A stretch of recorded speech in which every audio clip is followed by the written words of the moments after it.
back to another inspiring episode of AIBiz.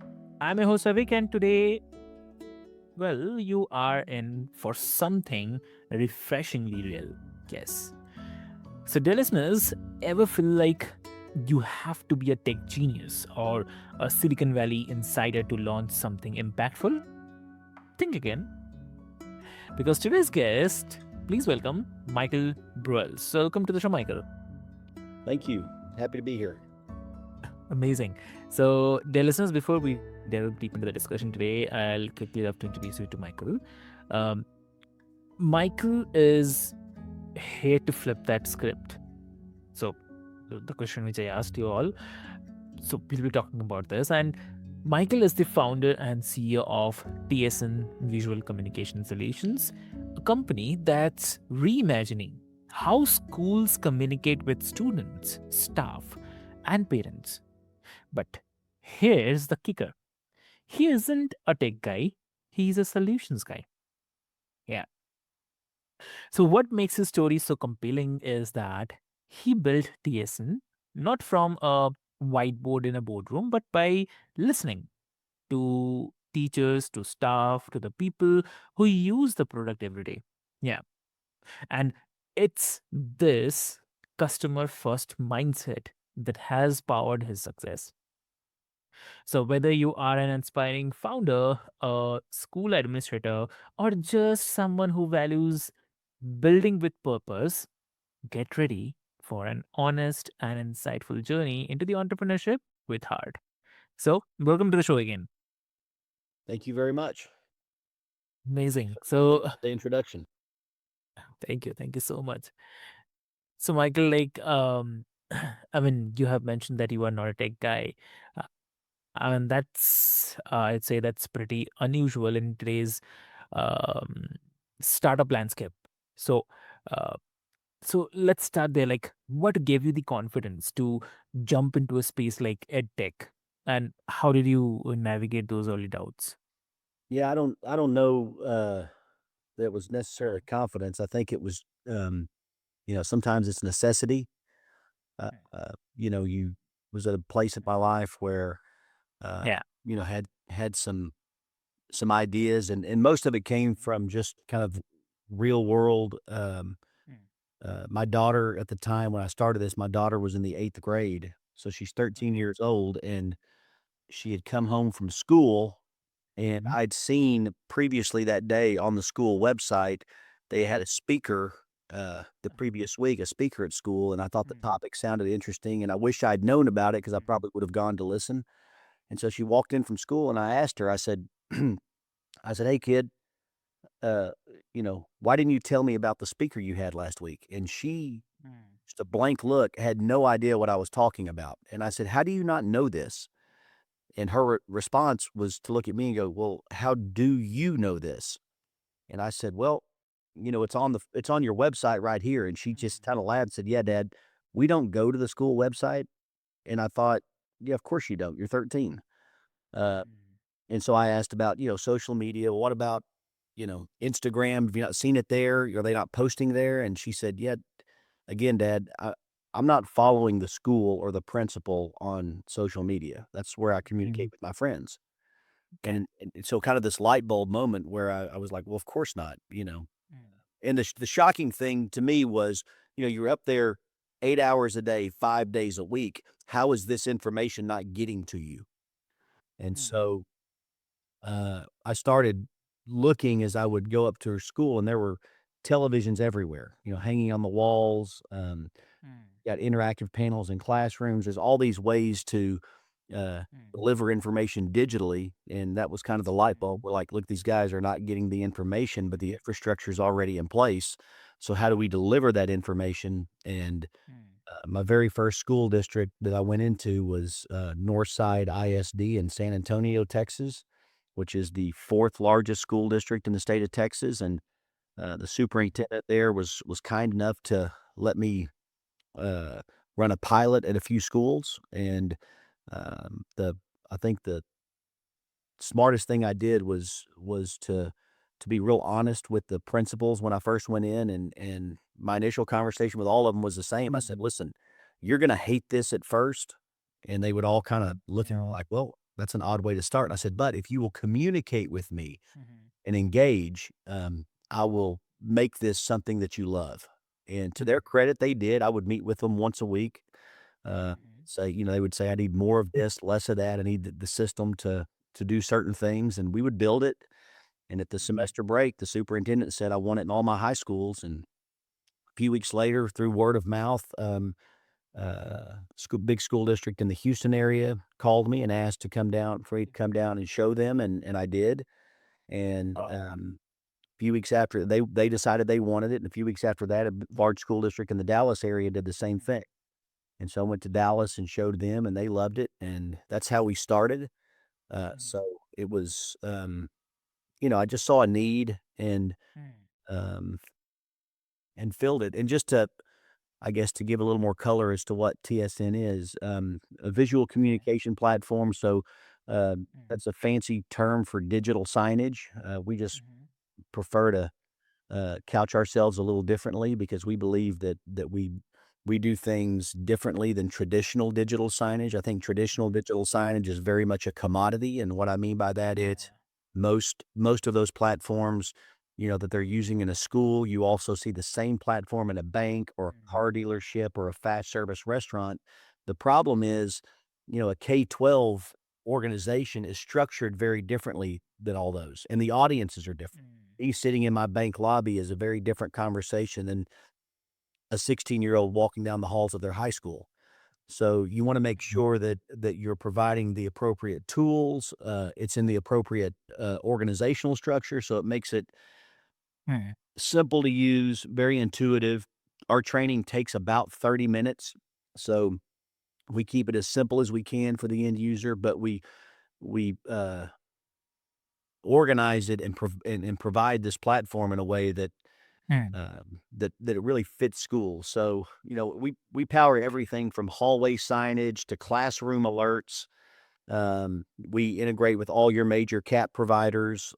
So Mhm. anytime you need to, the school, if they need to send out alert, whether it's a lockdown or an evacuation or a severe weather alert, Mhm. they can do it in real time, and it will, we become the visual extension of that alert so that no matter where a student is, they get the information. We believe that I read somewhere one time when I first started this that, and I'm going to butcher this quote a little bit, but it was something to the effect of, you know, a better informed, more engaged citizen Mhm. is a better citizen. And I thought, well, wouldn't that apply? That's true. I can get behind that idea, but wouldn't that Mhm. also apply to a student? A more informed, better engaged student is going to be a better Yeah. student. And we, from a communication standpoint, schools Mhm. have to compete with cell phones. They have to compete, with digit. I grew up in a world where we Mhm. bulletin boards and chalkboards. That world is long gone. It needs to be dynamic. It needs to blink, Mhm. shine. It needs to change. It needs to be even almost have a hint of entertainment value. Mhm. And I think that those things are important because ultimately you want your students to know these are the Mhm. opportunities you have on campus, right? That's how you Yep. get them engaged. I've got a school district large school district in the Houston area. I got a phone call Mhm. from a elementary school principal. I love this story. So I'm going Mhm. to share it. Get a phone call from an elementary school principal who said, "I've got to tell you this story." And I said, "Okay, go ahead." And she said, "I started a couple weeks ago. I started a reading campaign." And, Mhm. the idea was I wanted to get my students to read more books. Okay. And it was something to the effect of if you read 5 books, you get a pencil. If you read 10 books, you get an eraser. So at 10 books, you've won a Oh. pencil and an eraser. So that was the Mhm. carrot she dangled out there. And she said, after a week, I just wasn't getting much movement. So at Mhm. lunch, she made an announcement that at the 11th book, Okay. we're going to put you on the TVs.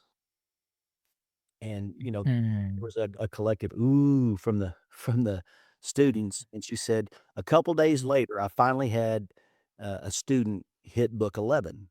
And I said, "Little girl, right?" And she goes, "Oh, yeah, it was a little girl." So, she, uh, she said, "We brought her into the office, I took my Mhm. phone, she held some books, and I snapped a picture of her, and used your Okay. creative feature inside your platform to Mm, create a piece of content that said, "Congratulations, Sally, mhm, great job." And she said, "We posted it on the screens around campus." And she goes, "I was standing out in the hall when it first popped up, and I'm standing mhm, against the wall, and there's a line of kids waiting to go to, recess or lunch or something." mm, She said, "As soon as it popped up, you could hear the students in the back, go, 'Hey, there's Sally, there's Sally.'" And, she said, "A little boy standing next to me reaches up and kinda tugs on my coat and says, 'I wanna be on the TVs.'" And she says, "Well, you have to read 11 books to do that." mm, She said, "The challenge I have now is my entire network is student after student after student after student, having met the achievement." So mm, we use the platform to celebrate achievement, to drive engagement. She goes, and it wasn't just students, it was parents would come into the office, and you would see them watching the TV, and after a while realize mm, they haven't seen their kid yet, and they would ask, "Where's my kid?" And I would have to explain, "Well, your student has read 3 books, you have to get to 11." mm, You know, 5 days later, here comes the parent, "We're at 11 books now, and let's get them up on the TV." So it was celebrating achievement and driving that engagement both at the student and the mm, parent level, which I think is just a wonderful story and a great example of how, utilizing communication the right way can enhance a school's culture, make it yeah, better, make it stronger. So I think that's kind of what we focus on. We try to do more than just say, here's a mm, platform to push content. It's a correct. platform to engage and inform students. Okay. Keep them, better engaged and safer ultimately with tying into different safety and security platforms. We want to make sure we keep that environment safer as well. But Mm, that's the goal for us ultimately. that's true. Yeah. And like, wow. So, also, if we talk about the culture, like in the fast growing business, especially in tech, culture can either build or I'd say break you. So, what's Sure. been your biggest lesson when it comes to listening to your team? I think, uh, I think for us, it's been, or for me anyway, it's been, you know, Okay. humbling yourself enough to listen to Yeah. the users. I mean, I build it, but I don't use it every Mm, day, if that makes sense. mm, So yeah. listen to the people that are using it. They will tell you what they need if you listen. Engage with them. Work real hard to have a good relationship with the end user and the customer because Mm, that's where you're going to get the most information and the best information. Uh, yes. Take the time to, you know, spend the time in schools, watch your product run, be honest about it, the things that don't work well, be honest about those things. Don't take it personally if you create a feature that they don't like. Spend more Mm, time listening so that when you do create new features, those features are useful to them and not you're not creating features that you think will be useful, but create things that they're telling you they need that will be helpful. I think that for us is just internally in the company is something we've worked real hard to do. It's mm, kinda create that culture of, open your ears and close your mouth sometimes. mm, Don't tell them what they need, but listen and learn what they need. exactly. Wow. Uh, uh, so, has there been a time where listening to your employee challenged your leadership style? I'm sorry, could you repeat that? So, I mean, if you can tell us a time where uh, listening to your employees Mhm. has challenged your leadership style. Yeah, I think, I think I don't know that I have a specific instance in mind, but, Mhm. I think that, anytime you work with people, challenges naturally arise. Mm, We all have I want an environment inside our company where, mm, it feels you hear the term a family all the time, but I want it to feel that way. I mm, really do. I strive for that. But we still have things we have to get done. Everybody has responsibilities. Everybody has, mm. targets and goals and things that they want personally, but the company has things that we have to accomplish, and uh, Correct. so sometimes. helping them or helping us, find the Mhm. balance between, we have something we want to do versus something we need to do. And I don't think that's unique in our company. I think that's Mm. human nature. I have that conversation with my kids all the time and have. My daughter is she's 25, got married in December. She works for me. I'm very proud of Oh, that. She does a wow. tremendous job. It's a lot of fun because I get to share these things with her. Mhm. We get to celebrate wins together, which is exciting. Wow. My son, Nice. 20, he is in his second year of college at the University of Texas.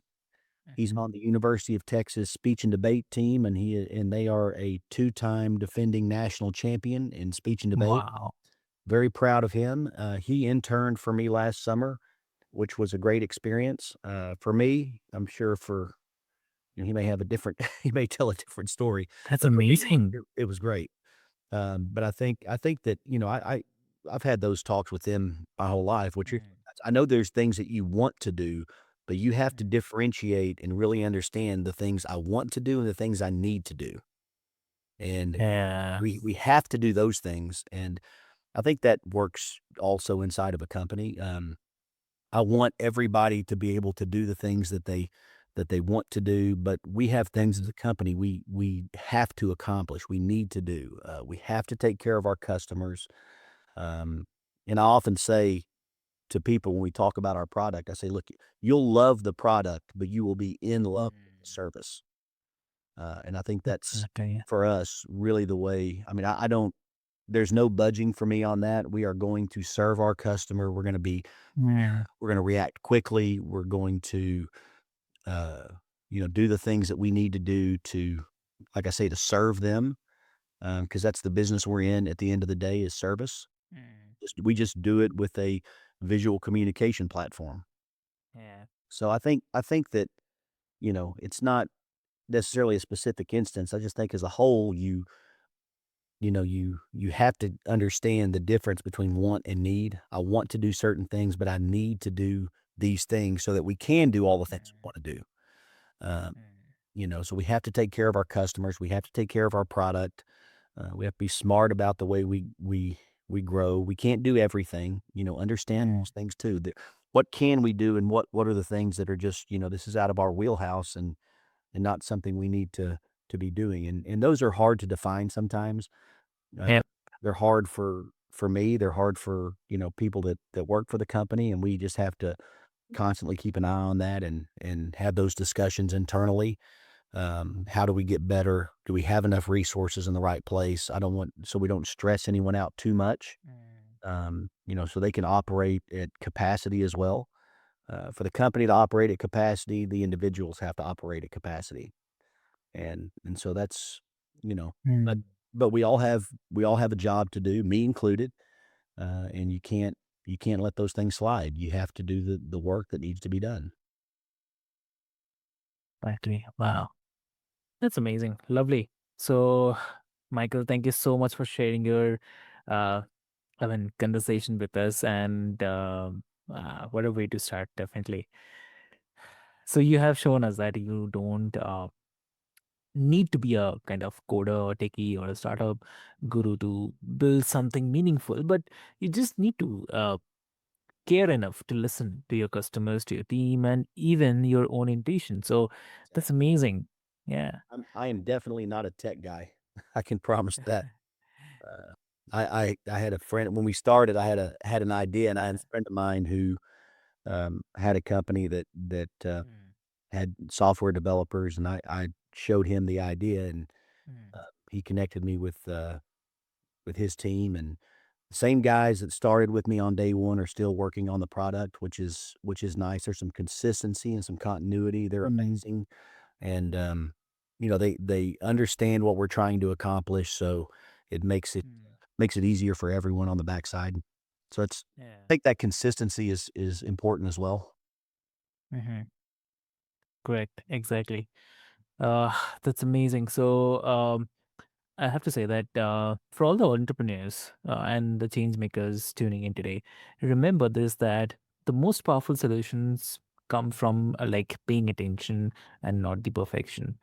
So, Uh, Michael, if someone wants to connect with you or want to have a discussion about the same, what will be the best medium to connect? Email would be the best way. Okay. Okay. So lovely. So, dear listeners, what I'll do, I'll put the email ID in the show notes for an easy reference so that I can easily reach out to Michael. And with this hope, until next time, keep listening, keep building, and as always, stay healthy in mind and bold in life. So, this is your host, Avik, signing off. Thank you so much. Thank you very much.